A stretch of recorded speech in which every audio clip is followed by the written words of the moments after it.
Hello, my name is Alan Barnard. I am a Safri Fellow from 2010 and I live and work in Cape Town as a family doctor. I teach palliative medicine at the University of Cape Town and have a special interest in teaching and learning and as family medicine as a strategy for health systems development. This talk is called Ubuntu in Health Sciences Education. Ubuntu, Ngumuntu, Ngabantu. This Zulu saying, which loosely translated means I am a person because we are people together, captures some of the essence of what Ubuntu is. Ubuntu is, of course, much more than just a saying. It is a philosophical standpoint. It is an intellectual undergirding of activity. It is a uniquely African concept which does much more than give us a warm feeling when we are able to say the saying. You might have noticed that I'm a middle-aged white person, and so I claim no special knowledge about Ubuntu. I cannot deny that for me to talk about it may also have a flavor of cultural appropriation. I speak, therefore, with great respect and even reverence for those who examined the ideas or thought them for the very first time.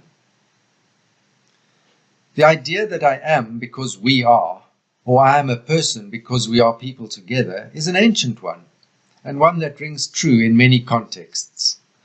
That people are social beings is self-evident, and the gatherings of families into clans and clans into tribes has sculpted society into the complex network of relationship and power struggle that we read about in the newspaper or on the internet every day. Bleakley, Bly and Brown have recently published a book called Medical Education for the Future: Identity, Power and Location.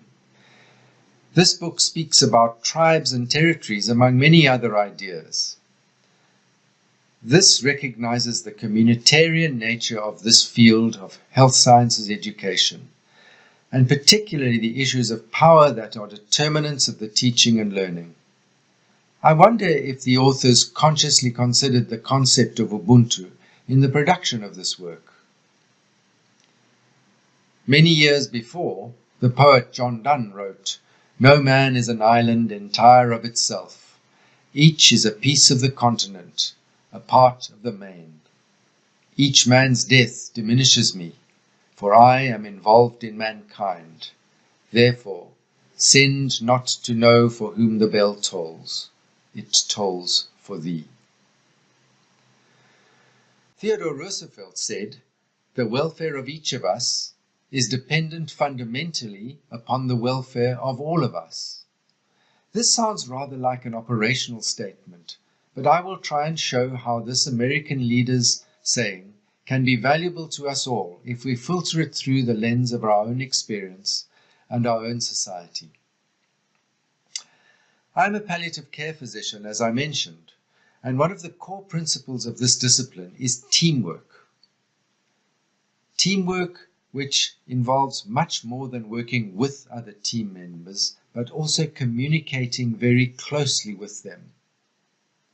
Each member brings knowledge and skill, but the heaviness of the task and the gravity with which each takes on the task of communication makes this palliative care team different to any other team that I've worked in before.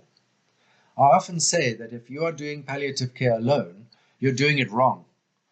It's not much of a stretch to say that if you are doing health sciences education alone, you're doing it wrong.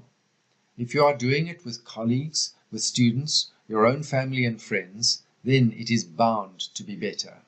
Umuntu, Ngubuntu, Ngabantu.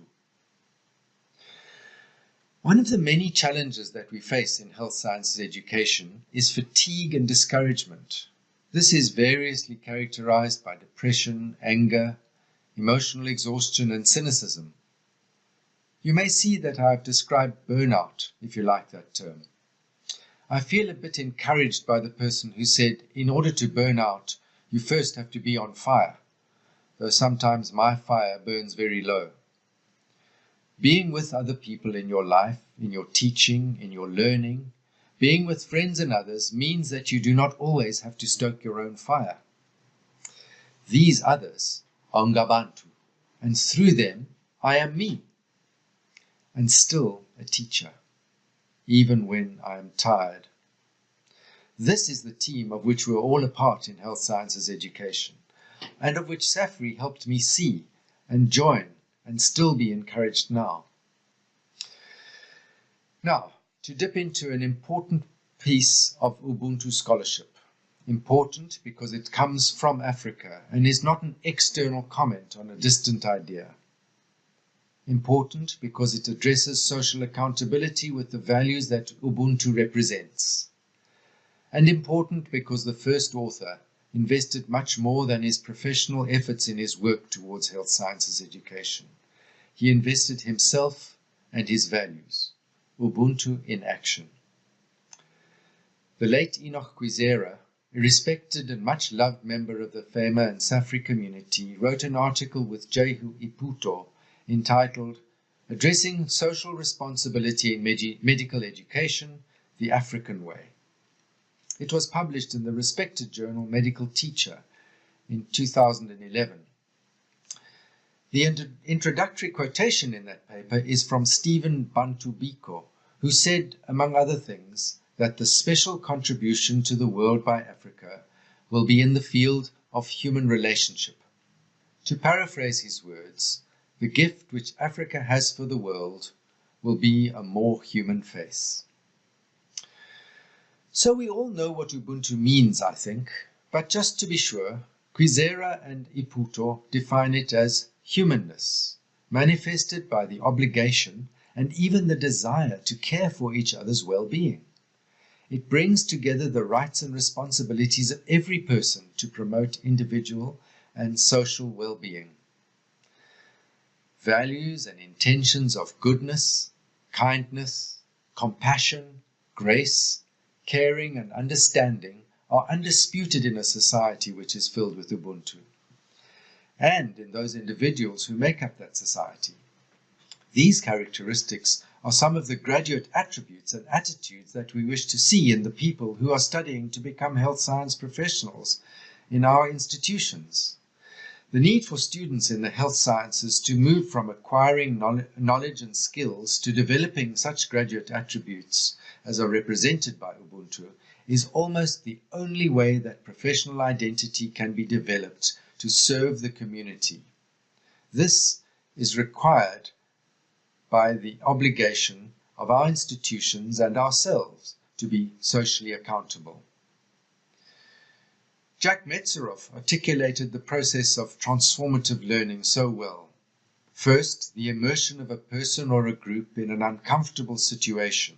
He calls that a disorientating dilemma. This may be caused by ignorance, access to limited resources, or relationship challenges.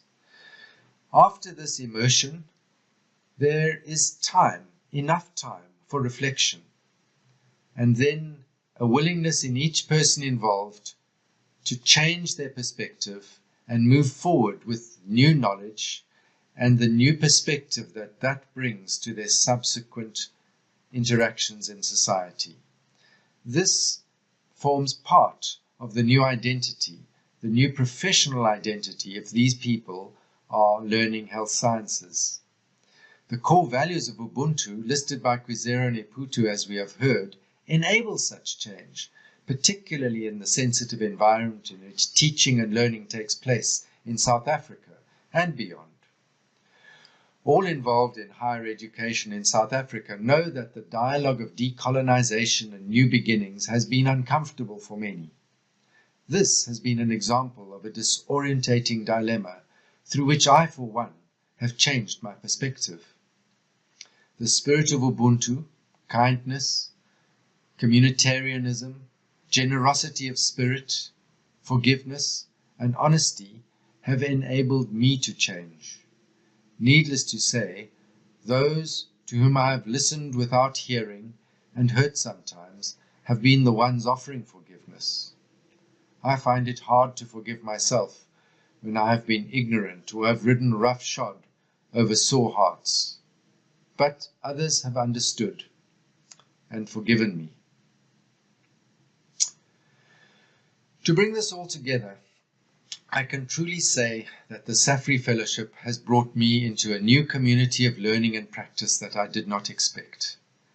I have found new identity and community with fellows from all over the world. I learned to listen more and speak less. I learned that my personality is sometimes enhances, and sometimes obstructs communication. This was humbling. And for those lessons, I am very grateful. My solo efforts at teaching medical students the principles of palliative care are now renewed by my membership of this community of Safri. My identity as a teacher has been developed in a way that I could not have imagined through the Safri Fellowship. I can honestly say that Ubuntu, Ngumuntu, Nga Safri. Thank you.